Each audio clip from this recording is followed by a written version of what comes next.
அனைவருக்கும் கோடை விடுமுறை நல்வாழ்த்துக்கள்.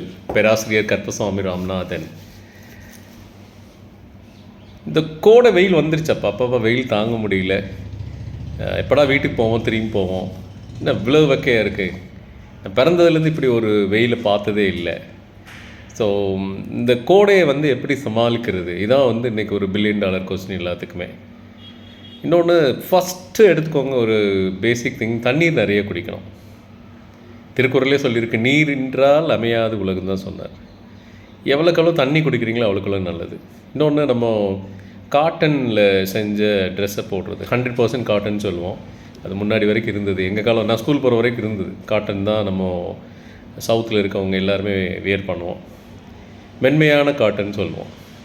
இன்னொன்று மதிய நேரம் வெயிலில் வெளியில் போகிறத அவாய்ட் பண்ணிடணும். ஒரு குறிப்பிட்ட ஏஜ் 50 வயசுக்கு மேலே ஆகிட்டீங்க அப்படின்னா, வெயிலில் 11 மணிலேருந்து 3 மணி வரைக்கும் சன்லைட்டில் என்ன செய்யக்கூடாது, நீங்கள் போகிறத தவிர்த்திடணும். ஏன்னா மதிய வெயிலில் அலையிறது ரொம்ப தீங்கு தரும்.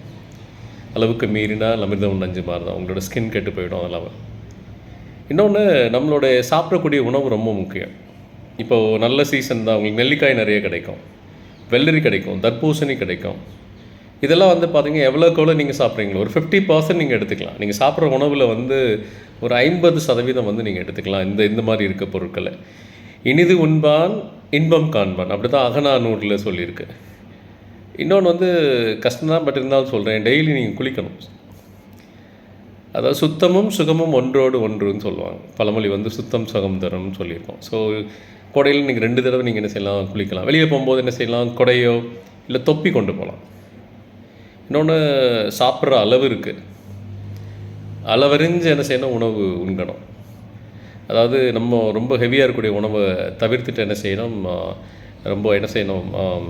லகுவான உணவுகளை நம்ம வீட்டை குளிர்ச்சியாக வச்சுருக்கணும். அதுதான் வீட்டுக்கு முன்னாடி வேப்பமரம் வச்சுருப்பாங்க, இல்லை வீட்டுக்கு பின்னாடி வேப்பமரம் வச்சுருப்பாங்க.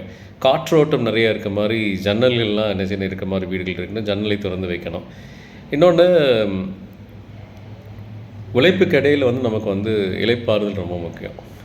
இந்த கோடையில் இளைப்பாறுதல் ரொம்ப ரொம்ப ரொம்ப முக்கியம். இன்னொன்று, இயற்கை நமக்கு தந்த பானங்களாக இருந்தது. இளநீராக இருக்கட்டும், இல்லை நீர்மோராக இருக்கட்டும், அது கம்பங்கூழாக இருக்கட்டும், இதனால் இருக்கட்டும், நம்ம பாரம்பரியமாக நம்ம இது வரைக்கும் பயன்படுத்தி வந்தோம். போன 10 வருடங்களுக்கு முன்னாடி வரைக்கும் இருந்ததெல்லாம் இப்போ காணாமல் போயிடுச்சு. அதெல்லாம் நம்ம படிப்படியாக நம்ம என்ன செய்யணும், நம்ம குழந்தைகளுக்கு சொல்லித்தரணும். வாழ்வியலில் நாம் சாப்பாட்டு முறைன்றது தான் ஒரு முக்கியமான ஒன்று கோடையை துரத்துறதுக்கு. ஸோ இதெல்லாம் பயன்படுத்தி இந்த கோடை இனிமையான கோடையை மாற்றுவதற்கு வாழ்த்துக்களை பகிர்ந்து கொண்டு விடைபெறுகிறேன். நன்றி, வணக்கம்.